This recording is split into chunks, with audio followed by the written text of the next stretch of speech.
นี่ป้าทุกคนตัวเป็นเลยนี่ถึงแหวอันนั้นทุกคนเรียบร้อยตัวกระจรไก่ป่าคันตัวนะ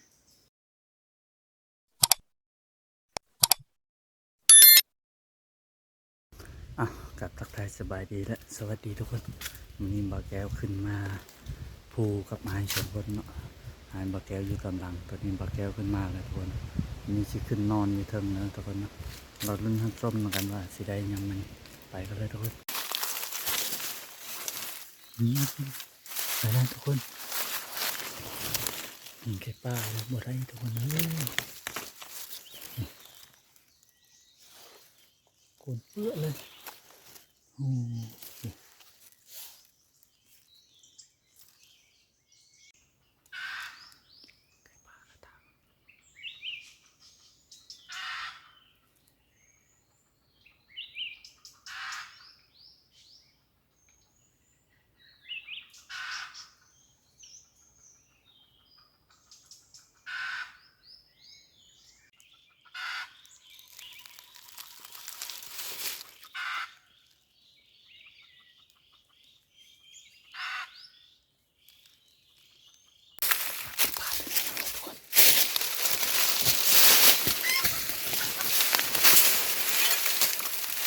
ไก่ป่าไก่ป่า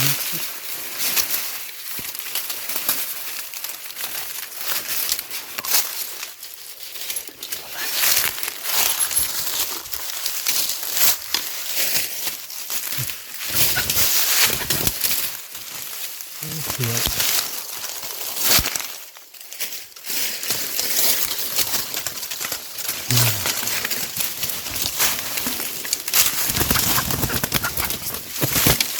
มาแล้ว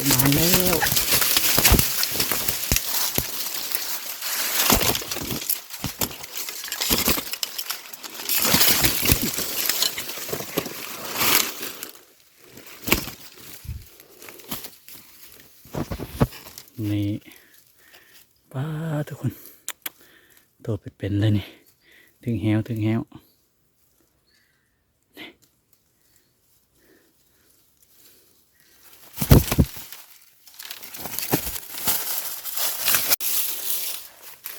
๋ยวไก่ออกก่อนทุกคน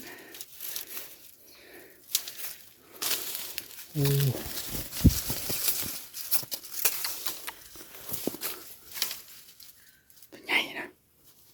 ไก่ผูทุกคนเลยโอ้สุดยอดมาแล้ว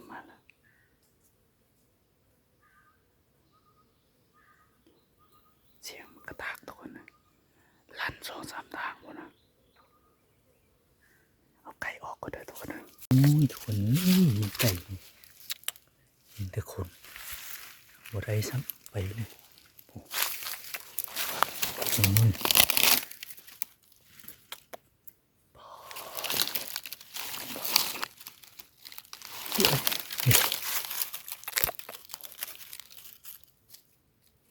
มันพอได้แล้วทุกคน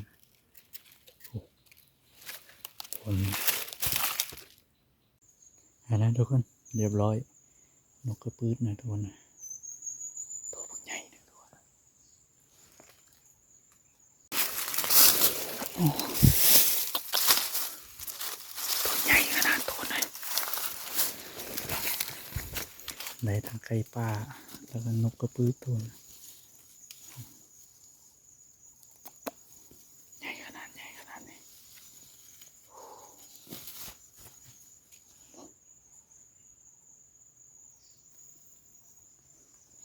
ตายแล้ว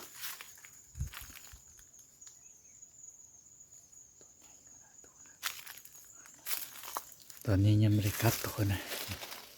นอนอยู่นี่ละเมื่อคืนนี้ว่าสิท้ายคลิปกับบ่มีไฟทุกคนนะบนนอนไก่ป่าก็เอาไว้ที่นี้เขาก็ไหนได้ทุกคนนะตัวกระจรไก่ป่าคันตัวนะ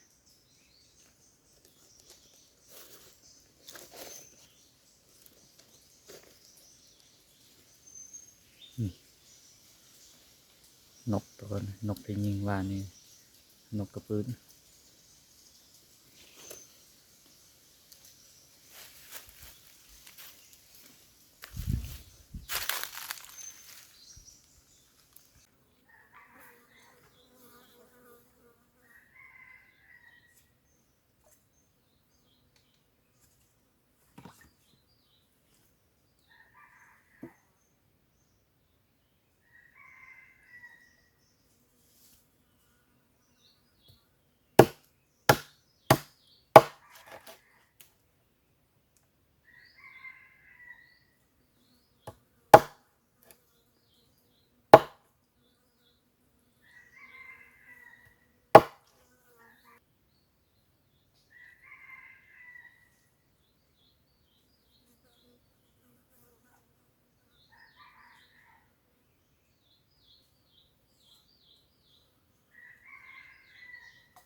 ซ่บพี่น้องเอ้ย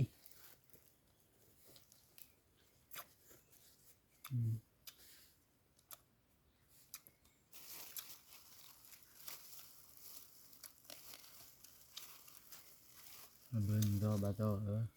กระจายเบอะต้อยเนาะ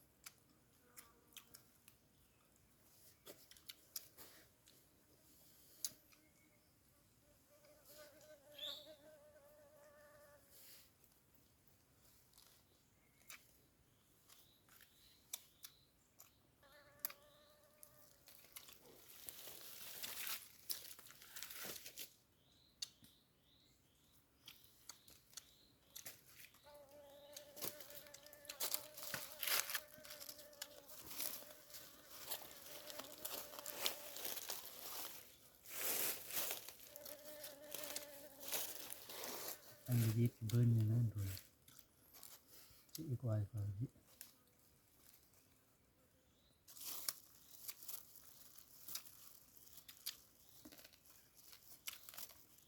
พักมาล้าง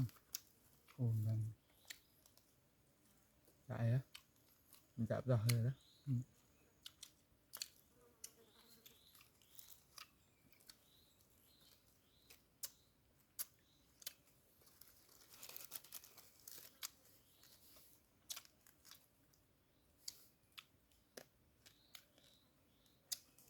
ba có ba cái nó bắt ẩm rồi đó đó nhại cơm nhại nó vỡ khang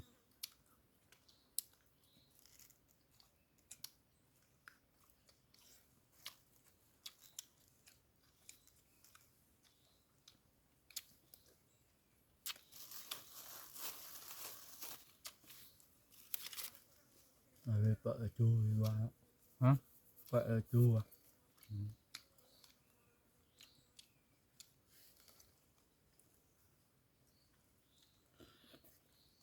nó rất chua vợ